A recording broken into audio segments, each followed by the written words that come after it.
बच्चों, अब तक हम पाठ 1 में भू उपयोग प्रारूप तक पढ़ चुके हैं। अब मैं आज आपको पढ़ाऊंगी इससे आगे भूमि निम्नीकरण और संरक्षण का उपाय, यानी भूमि क्यों निम्न क्वालिटी की हो जाती है और उसको बचाने के लिए हमें क्या करना चाहिए। भूमि एक ऐसा संसाधन है जिसका उपयोग हमारे पूर्वज करते आए हैं, यानी भूमि जो है ये अभी बना हुआ साधन नहीं है। प्राचीन काल से भूमि का सभी लोग उपयोग करते आए हैं। भावी पीढ़ी भी इसी भूमि का उपयोग करेगी। आगे आने वाला काल भी, आगे आने वाला समय भी, आगे आने वाली पीढ़ियां भी, उनको भी इसी भूमि का उपयोग करना पड़ेगा। हम भोजन, मकान और कपड़े की अपनी मूलभूत आवश्यकताओं का 95% भाग भूमि से प्राप्त करते हैं। यानी हमारे भोजन की जितनी भी चीज़ें हैं, वो अन्न, दालें, सब्जियां, ये सब भूमि में उगाई जाती हैं। मकान भूमि पर बनाए जाते हैं और कपड़े जिससे बनते हैं, कपास वगैरह, वो भी भूमि में उगाई जाती है।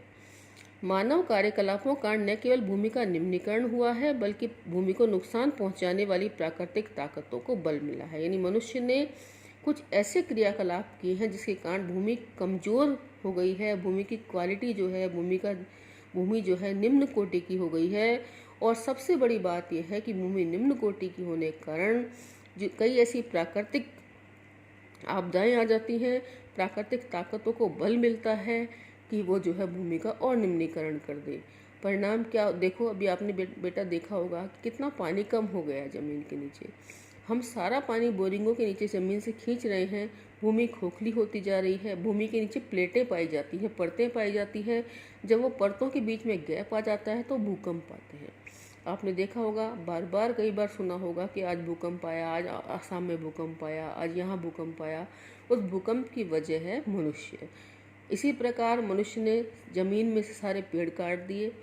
जमीन की पेड़ों की जो जड़ें होती हैं वो भूमि को पकड़ के रखती हैं, जिसके कारण भूमि का कटाव नहीं होता। और जब हम पेड़ को काट देते हैं तो उसकी जड़ें भी निकल जाती हैं और परिणाम क्या होता है, भूमि का कटाव होता है।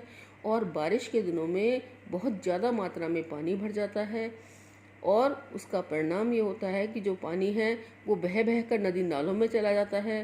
पेड़ की जड़ें उन्हें अवशोषित नहीं करती और इस तरह से पेड़ बड़े नहीं होते। वनस्पति जगत की कमी होती जा रही है। परिणाम ऑक्सीजन की कमी होती जा रही है और हमें ऑक्सीजन के लिए सिलेंडरों का इस्तेमाल करना पड़ रहा है।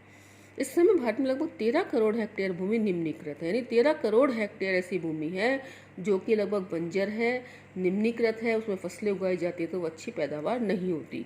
इनमें से लगभग 28% भूमि निम्नीकृत वनों के अंतर्गत है और 56% क्षेत्र जल अपर्दित, यानी 28% भूमि जो है जिसमें कि वन लगे हुए हैं वो निम्नीकृत है और 56% क्षेत्र जो है वो जल से ढका हुआ है और शेष भाग लवणीय और क्षारीय है। और शेष क्षेत्र जो है उसमें नमक है, जिसकी वजह से उसमें पैदावार नहीं हो सकती। कुछ मानव क्रियाकलापों जैसे वनोन्मूलन यानी पेड़ों को काट देना, बहुत ज़्यादा मात्रा में पशु चराना, खनन यानी पत्थर निकालना ने भूमि निम्नीकरण में मुख्य भूमिका निभाई। अगर मैं प्रश्न पूछूं कि भूमि निम्नीकरण में मुख्य भूमिका किन किन तत्वों ने निभाई है तो ये सारे आएंगे। खनन के पश्चात खदानों वाले स्थानों को शहरी खाइयों और मलबे के साथ खुला छोड़ दिया जाता है। जो खान में से पत्थर वगैरह निकाले जाते हैं उसके बाद उनको खाली छोड़ दिया जाता है, जिससे उनमें पानी भर जाता है। कई बार लोगों की मृत्यु तक हो जाती है। खनन के कारण झारखंड, छत्तीसगढ़, मध्य प्रदेश और उड़ीसा जैसे राज्यों में वनोन्मूलन भूमि निम्नीकरण का कारण बना है। गुजरात, राजस्थान, मध्य प्रदेश और महाराष्ट्र में अति पशुचारण भूमि निम्नीकरण का मुख्य कारण है। पंजाब, हरियाणा और पश्चिम उत्तर प्रदेश जैसे राज्यों में अधिक सिंचाई भूमि निम्नीकरण के लिए उत्तरदायी है। अति सिंचाई से यानी बहुत ज़्यादा सिंचाई से उत्पन्न जलाक्रांता भी भूमि निम्नीकरण के लिए उत्तरदायी। बहुत ज़्यादा मात्रा में आप पानी जमीन में डाल दोगे, सिंचाई कर दोगे तो भी उससे भूमि निम्न हो जाएगी, जिससे मृदा में लवणीयता और क्षारीयता बढ़ जाती है। खनिज प्रक्रियाएं जैसे सीमेंट उद्योग में चूना पत्थर को पीसना, मृदा बर्तन उद्योग में चूने और सेल खड़ी के प्रयोग से बहुत अधिक मात्रा में वायुमंडल में धूल विसर्जित होती है। जब इसकी पूरा भूमि पर जम जाती है तो मृदा की जल सोखने की प्रक्रिया जो है वो अवरुद्ध हो जाती है। पिछले कुछ वर्षों से देश के विभिन्न राज्यों में विभिन्न भागों में औद्योगिक जल निकास से बाहर आने वाला अपशिष्ट पदार्थ भूमि और जल प्रदूषण का मुख्य स्रोत बना है। बहुत सारे कारखाने हैं जो गंदे पानी को साफ करे बिना ऐसे ही बाहर बहा देते हैं। उससे क्या होता है, वो पानी जमीन में जाता है तो भूमि निम्नीकरण होता है और वो पानी समुद्रों में छोड़ दिया जाता है तो जल प्रदूषित हो जाता है। भूमि निम्नीकरण की समस्याओं को सुलझाने के कई तरीके हैं। वनारोपण यानी पेड़ लगाकर और चारागाहों का उचित प्रबंध करके इसमें कुछ हद तक मदद कर सकते हैं। पेड़ों की रक्षक मेखला यानी एक लाइन में पेड़ लगाकर, पशुचारण को नियंत्रित करके और रेतीले टीलों को कांटेदार झाड़ियां लगाकर स्थिर बनाने की प्रक्रिया से भी भूमि कटाव को रोककर शुष्क क्षेत्रों में खेती की जाती है। जैसलमेर वगैरह में क्या होता है, जब बालू रेत है और बालू रेत में अगर आप कांटेदार झाड़ियां लगा देंगे तो वो बालू जो है इधर से उधर नहीं, टीले अपना स्थान नहीं बदलेंगे, स्थिर रहेंगे और उनमें खेती हो सकती है। इसी तरह से हम पेड़ों की एक लाइन में पेड़ लगाकर भूमि के निम्नीकरण को रोक सकते हैं। उस तरह से पशुओं के चरने पर भी नियंत्रण लगाकर भी हम भूमि निम्नीकरण को रोक सकते हैं।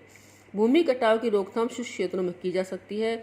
बंजर भूमि का उचित प्रबंधन करके, खनन यानी खोदाई पर नियंत्रण करके और औद्योगिक जल को साफ करने के पश्चात, परिष्करण के पश्चात विसर्जित करके जल और भूमि प्रदूषण को कम किया जा सकता है।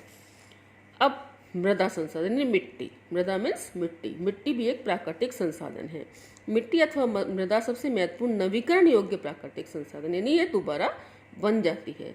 यह पौधों के विकास का माध्यम है जो पृथ्वी पर विभिन्न प्रकार के जीवों का पोषण करती है। मृदा एक जीवन तंत्र है। कुछ सेंटीमीटर गहरी मृदा बनने में लाखों वर्ष लग जाते हैं। मृदा बनने की प्रक्रिया उच्चावच, जनक शैल अथवा संस्तर शैल, जलवायु, वनस्पति अथवा अन्य जैव पदार्थ और समय मुख्य कारक। यानी मृदा बनने के लिए कौन कौन से कारक हैं मृदा बनने की प्रक्रिया में? उच्चावच, ऊंचाई वगैरह, जनक शैल यानी जिस शैल से उसका मृदा का जन्म हुआ है, संस्तर शैल यानी परतें, जलवायु, वहाँ की जलवायु कैसी है, वनस्पति कितनी, और अन्य जैव पदार्थ।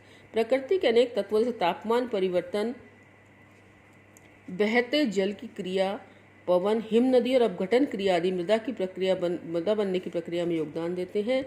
मृदा में और होने वाले रासायनिक और जैविक परिवर्तन भी महत्वपूर्ण है। मृदा जैव, ह्यूमस और जैव दोनों प्रकार से बनती है। यानी पेड़ पौधों में, मिट्टी में पेड़ पौधे और जो जीव जंतु मिल जाते हैं उनसे मृदा बनती है, तो उसे ह्यूमस युक्त जैव मृदा कहते हैं, और जो वैसे होती है उसको अजैव मृदा कहते हैं। मृदा बनने की प्रक्रिया को निर्धारित करने वाले तत्वों में उसके रंग, गहराई, गठन, आयु व रासायनिक और भौतिक गुणों के आधार पर भारत की मृदाओं को निम्नलिखित प्रकारों में बांटा गया है। मृदाओं का वर्गीकरण अब हम ये कल पढ़ेंगे।